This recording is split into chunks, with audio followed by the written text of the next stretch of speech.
Doble ingat po mga kapatid dahil matinding init ang mararanasan sa malaking bahagi ng bansa ngayong araw. Sa mga lugar ito, alamin natin yan sa ating resident meteorologist, ang ating weather Tito Alvin Pura na laging may panahon para sa iyo. Tito Alvin, good morning. Good morning, Mami Chiki, at good morning mga kapatid. Ulat panahon na po tayo. Isa na lamang po ang binabantayan nating low pressure area. Yung low pressure area natin sa labas ng ating PAR, kagabi nalusaw na po yan, tuloy na po yan mawala. Ito namang low pressure area sa loob ng ating Philippine Area of Responsibility. Ito po yung remnants o tira-tira na lamang ng dating Bagyong Kaloy. Ito po ay huling namataan ng Pag-asa sa layong 495 kilometers east ng Virac, Catanduanes. Ito po ay hindi na natin inaasahan pang bumalik sa pagiging bagyo at possible na po yung umakyat lamang at tuluyan ng malusaw sa mga susunod na araw. Wala na po itong direktang epekto sa anumang bahagi ng ating bansa. Maliban lang sa mga isolated o mga pulupulong pagulan at thunderstorms na kadalasang nangyayari tuwing hapon at gabi, ang malaking bahagi po ng ating bansa ay patuloy na makakaranas ng maliwalas na panahon.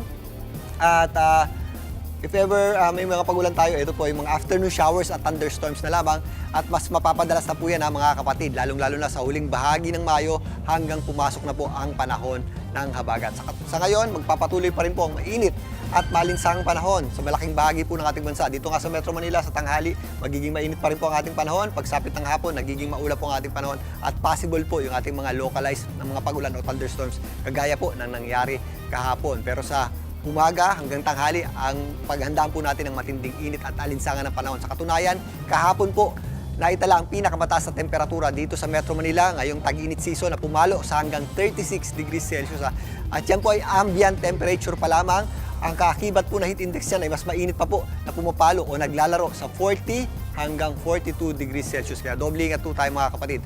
Ang malaking bahagi rin po ng ating bansa ay makararanas ng mainit at malinsangang panahon na posibleng pumalo sa hanggang 45 hanggang 44 degrees Celsius ngayong araw na ito sa areas po ng Isabela, Tarlac, Agusan, dyan po sa Mindanao, Cagayan, Zambales, kasama na po dyan ang Cavite, Batangas, Quezon at Iloilo sa may Dumangas, maging dito po sa area ng Bohol. Ito po ay nasa dangerous level o mapanganib na level ng heat index. Naglalaro naman sa 43 degrees Celsius yung ating heat index sa mga areas dito po sa Muñoz, sa Nueva Ecija, Olongapo, Tarlac, maging dito po sa Infanta, Coron, kasama na po dyan ang Mindoro at Catanduanes.